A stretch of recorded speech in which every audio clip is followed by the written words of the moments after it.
Karena pemahaman menyehana tasaku, tabaiknya menyapu dia tak banding kan, dengan pekerjaan ataupun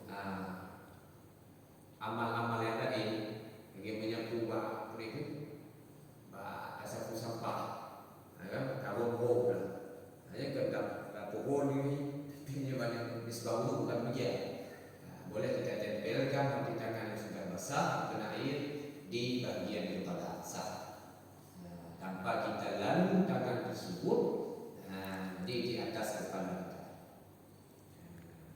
Berarti bagaimana itu kita perciki kita ada coi saya tadi ini perciki dan sah perciki coi perciki sah asal berarti batas kepala ataupun ada rambut yang kita kenakan, yang kita kenai, tapi rambut tersebut tumbuh di dalam ruang lingkup kepala. Ada pertanyaan? Ada? Belum? Kita lanjut.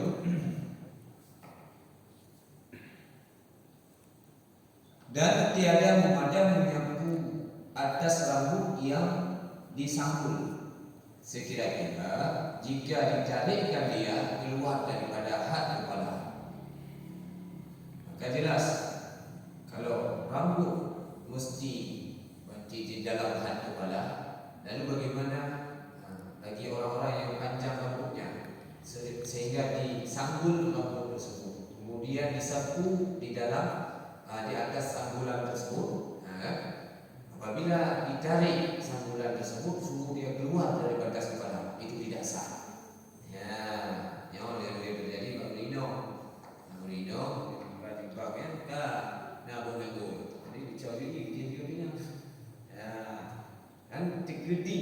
Kan kalau dia diuraikan sangkulan tersebut, diluruskan kembali, keluar dia ternyata keluar daripada batas kepala, maka sapu kepala tersebut tidak sah. Maka wudunya pun tidak sah.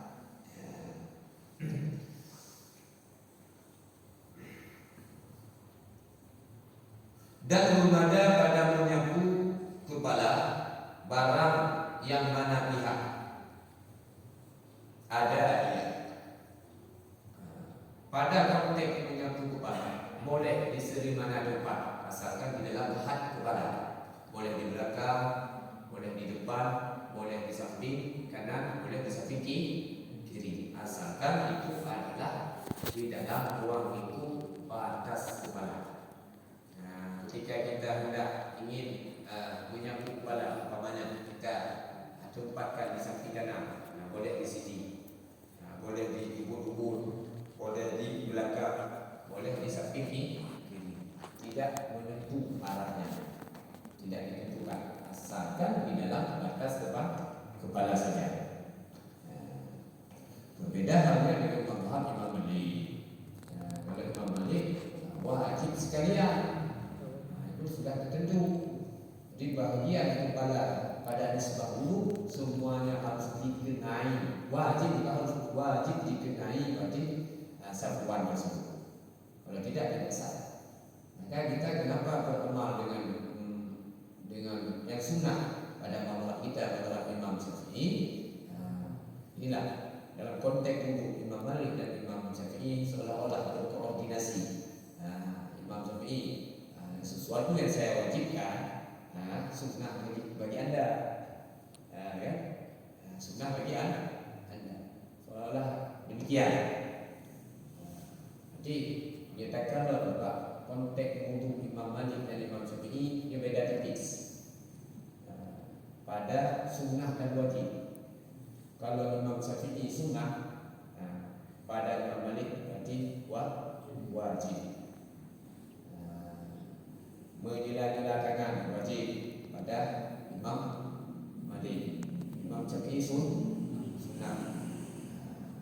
Menjela-jela anak jari, ini adalah sunnah pada Imam kita, Imam Syafi'i, tapi wajib sama Imam Malik. Berarti sunnah pada Imam Syafi'i, wajib sama Imam Malik. Nah, ini yang beda-beda. Dan pada perkara hal-hal yang membatalkan, yang analisis itu beda-beda.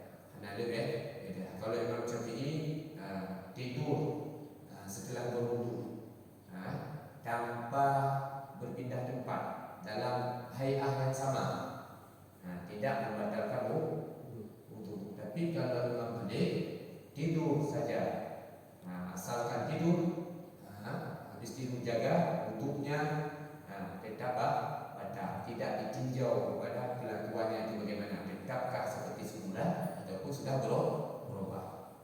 Umpamanya tidur seseorang setelah berwudu dengan berbaring, waktu jaga berbaring. Kalau Imam Syafi'i adalah tidak batal. Imam Malik, apakah dia berbaring di awal tidurnya, ketika bangunnya tetap berbaring, tetap batal, asalkan sudah tidur. Ini namanya berbeda. Perlukah kita mengetahui tentang tata cara berwudu Imam Malik? Sangat perlu. Nanti suatu saat kita akan membutuhkannya ketika kita berada di Mekah untuk melakukan tawaf. Karena muskil kita memelihara wudu dengan mazhab Imam Syafi'i. Karena mazhab Imam Syafi'i kalau bersentuhan dengan yang bukan muhrim batal wudunya. Tapi kalau Imam Malik, batal wudu itu tergantung ada indikasi syahwatkah, sengaja dia bersentuhan untuk syahwat, itu baru batal. Jadi banyak yang dari Indonesia lebih dari Aceh sebelum berangkat ke sana, jamaah haji atau jamaah umrah diajarkan dulu tata cara yang berwudu dengan mazhab Imam Malik untuk sekedar selesai dengan tawaf saja. Karena di situ ikhlas bercampur dengan tidak berbuat. Kemudian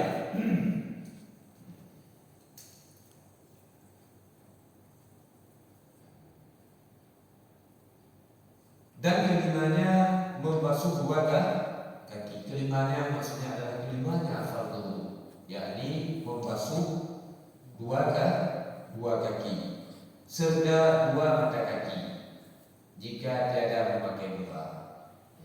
Kemudian fardu selanjutnya adalah membasuh dua kaki, mulai daripada ujung jari kaki sampai dua mata kaki. Dua mata kaki itu yang mana?